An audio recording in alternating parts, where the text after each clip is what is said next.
दिल्ली की सड़कों पर पिछले 8 महीने से अधिक समय हो गया है। दिल्ली के बॉर्डर को घेर कर ये फर्जी किसान नेता जो बैठे हैं, इसमें जो राकेश टिकैत हैं यूपी के किसान नेता, ये आए दिन कुछ ना कुछ इस तरह का बयान देते हैं जिससे कि माहौल गर्म हो और इनके ऊपर कोई पुलिस या प्रशासन कार्रवाई करे। ये बात अलग है कि मोदी सरकार इनको नरमाई से ले रही है और वो ये देख रही है कि ये किसानों के नाम पर चोला उठे बैठे हैं और इसलिए किसानों को कहीं ना कहीं ये धार्मिक उनकी भावनाओं को भड़काकर ये चुनाव में फायदा लेना चाहते हैं या कांग्रेस के इशारे पर कांग्रेस का फायदा करना चाहते हैं।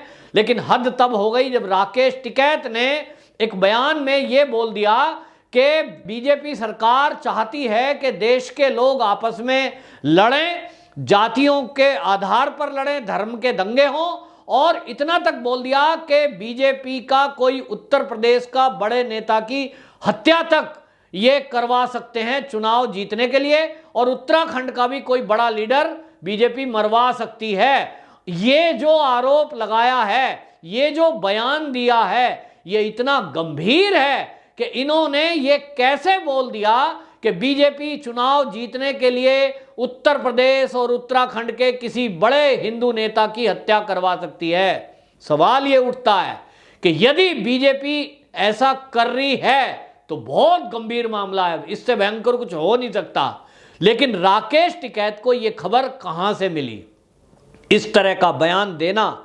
वो इस समय बड़े लीडर हैं, मीडिया कवर करता है, तो क्या बीजेपी को पूरी दुनिया में यह बदनाम करने की साजिश है? क्या ये इस तरह का बयान देकर वो प्रशासन और शासन को भड़का रहे हैं कि उनकी गिरफ्तारी हो, पुलिस उनको रिमांड पर रहे? और आपको बताएं, इस तरह की बयानबाजी करना कि किसी एक बड़े नेता की हत्या हो सकती है, यह जानकारी उसी व्यक्ति पर हो सकती है जो इस गिरोह में शामिल हो कि जो हत्या करने जा रहा है। इसके पहले किसको पता होगा? जिसने सुपारी दी उसको पता है, जिसने सुपारी ली उसको पता है। तो दोनों में से कहीं राकेश टिकैत का लिंक जरूर है, अब इस बात से जाहिर होता है। और इसलिए एक संभावना है, और नहीं है तो करना चाहिए, कि राकेश टिकैत की तत्काल गिरफ्तारी हो और अब उनसे ये जांच एजेंसियां पूछें कि बताइए कि बीजेपी के लीडर को आपने आरोप लगाया है, ये बहुत बड़ा आरोप है कि दुनिया की सबसे बड़ी राजनीतिक पार्टी के ऊपर आप आरोप लगा रहे हैं कि वो किसी हिंदू लीडर की हत्या करवा सकती है चुनाव जीतने के लिए। ऐसा आरोप तो आज तक किसी भी राजनीतिक दल ने नहीं लगाया। इतने चुनाव हुए, कब से बीजेपी है, लेकिन आज तक इस तरह का बयान कौन क्यों लगा सकते हैं? क्योंकि इसके लिए सबूत चाहिए। अगर कोई आप बकवास कर देते हैं किसी ऐसी पार्टी के लिए, व्यक्ति के लिए, तो मानहानि का आपके ऊपर दावा हो सकता है और आपको जेल हो सकती है। और अब जब यह बयान दिया गया है, इसको बीजेपी ने गंभीरता से लिया है और यह गंभीर मुद्दा है, तो राकेश टिकैत की तत्काल गिरफ्तारी होकर अब इनसे पूछा जाना चाहिए और देश के सामने ये बात आनी चाहिए कि कौन वह व्यक्ति है जो राकेश टिकैत बात कह रहे हैं। यदि इसमें सच्चाई है तो कौन है? लेकिन आपको बताएं, राकेश टिकैत बयान वीर में गिनती है। और अभी पिछले ही दिनों इन्होंने सरकार को तालिबान कह दिया था। इन्होंने कहा कि सरकार ने, इनका बयान था और इन्होंने कहा देश में सरकारी तालिबानों ने कब्जा कर लिया है, इनके पास कमांडर हैं तालिबानी। और किसको कमांडर कहा? तो इशारा किया इन्होंने एसडीएम करनाल को, हरियाणा राज्य का करनाल शहर, उसके एसडीएम हैं, और एसडीएम सिन्हा को इन्होंने इस निशाना बनाते हुए कहा कि उन्हीं की बात कर रहा हूं। अब आप समझिए, वो एसडीएम पीयूष सिन्हा जो हैं वो कौन है? वो एक आईएएस अधिकारी हैं। तो क्या देश के आईएएस अधिकारियों को ये तालिबानी कमांडर कहना चाहते हैं? ये बड़बोलापन और इस तरह की बयानबाजी के बाद आईएएस लॉबी में काफी गुस्सा था, क्योंकि हम जानते हैं कि हमारे देश में जो सर्वोच्च पोस्ट है प्रशासन की, वो आईएएस अधिकारी होते हैं। सारी सरकारों को वो चलाते हैं, और कभी उनकी तुलना कोई आतंकवादी से कर दे, क्योंकि हम जानते हैं कि तालिबानी वो हैं जिन्होंने अफगानिस्तान पर अवैध रूप से कब्जा किया है। वो लोगों को मार रहे हैं, वो लोगों के साथ बलात्कार, महिलाओं के साथ बलात्कार कर रहे हैं। एक खूंखार अपराधी को आप तुलना करो एक देश के आईएएस से। ये बयान इस तरह का था, और इस तरह की बयानबाजी इन्होंने पहले भी की है। इन्होंने कहा सरकार नहीं मान रही है, बक्कल तार देंगे, इस तरह के बयान इन्होंने पहले भी दिए हैं। ये सरकार को मानना पड़ेगा, हम संसद की तरफ कूच करेंगे और अब हम जो है लाल किले की परेड में शामिल होंगे, हम 26 जनवरी की परेड में ट्रैक्टर चलाएंगे।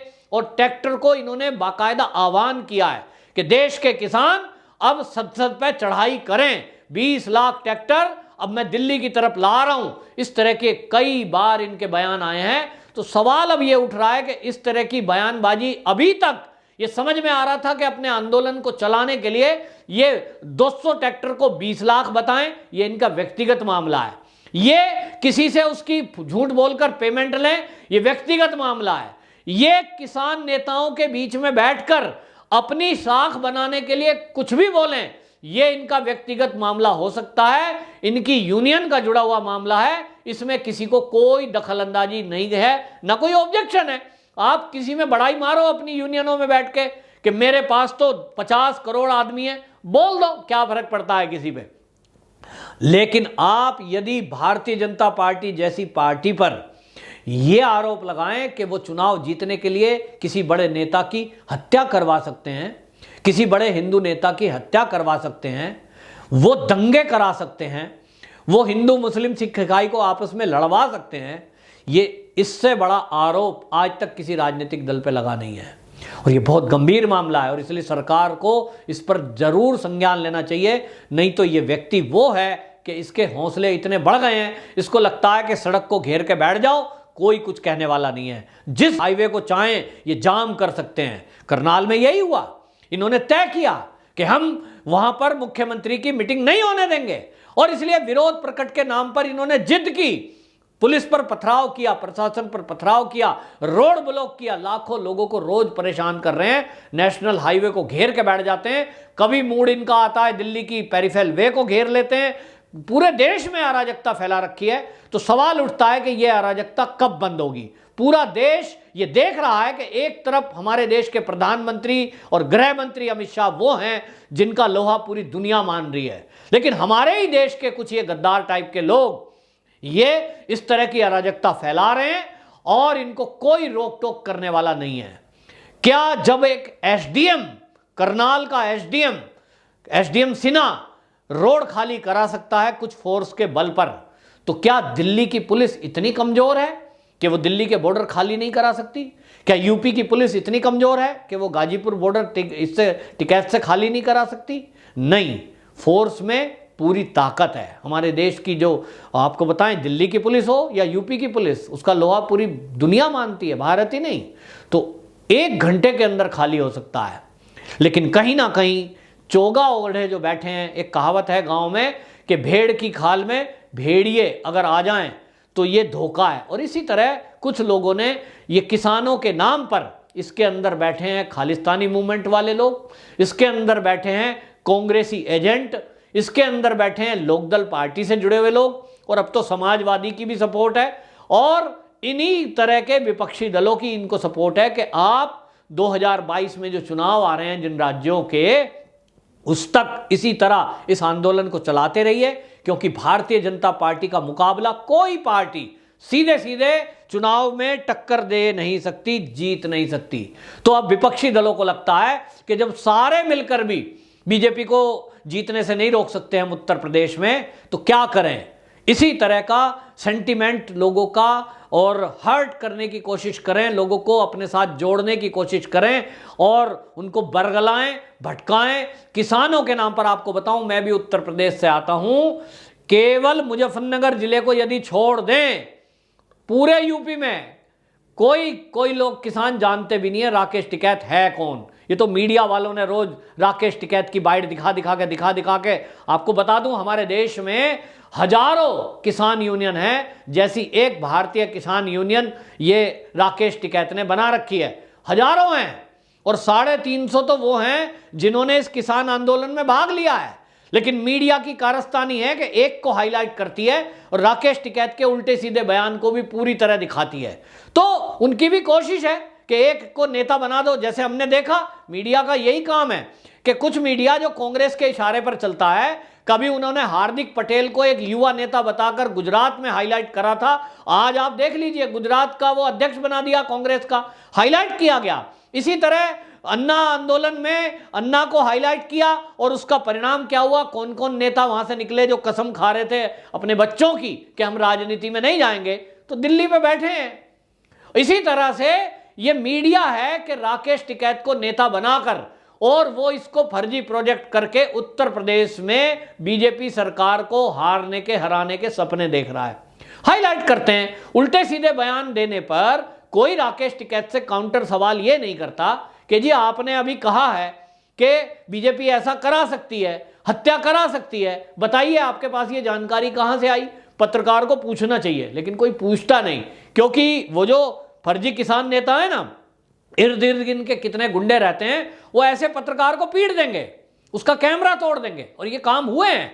और इसलिए कोई पत्रकार पंगा नहीं लेता, जो बोला सो ठीक, वहां से चुपचाप निकल के आ जाते हैं, तो बाद में बयान दिखाते हैं। लेकिन राकेश टिकैत है कि मानने का नाम नहीं ले रहे, तो निश्चित रूप से अब केंद्र की सरकार को एक्टिव होना पड़ेगा और राकेश टिकैत की गिरफ्तारी बहुत जरूरी है, क्योंकि मामला संवेदनशील है। और यह संवेदनशील इसलिए है कि उन्होंने सीधा सीधा बीजेपी पर आरोप लगाया है। यदि आरोप ठीक है तो इसकी भी जानकारी पब्लिक में आनी चाहिए, जो कि फर्जी, पहले से ही हमने बताया किस तरह का फर्जीवाड़ा चल रहा है।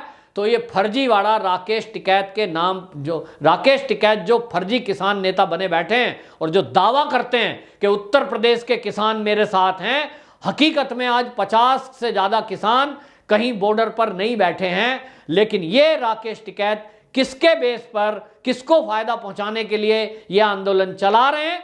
अभी तक कयास लगाए जा रहे थे जब ये आंदोलन शुरू हुआ था, और ये कह रहे थे कि हम किसी पार्टी से जुड़े हुए नहीं हैं, लेकिन हमने देखा कि ये राकेश टिकैत पश्चिम बंगाल में टीएमसी के मंच को साझा करने पहुंचे, और आज अब देखेंगे कि कांग्रेसी लीडरों के साथ इनकी निकटता दिखाई दे रही है। निकट भविष्य में जब यूपी का चुनाव आएगा तो आप देखेंगे कि राकेश टिकैत लोकदल के लिए और कांग्रेस के लिए खुलकर प्रचार करते नजर आएंगे, जो इनका एक लक्ष्य भी है। तो ये कुछ चीजें खुलकर सामने आने लगी हैं, लेकिन इस तरह की बयानबाजी पर सरकार को सख्त एक्शन लेना पड़ेगा। वंदे मातरम।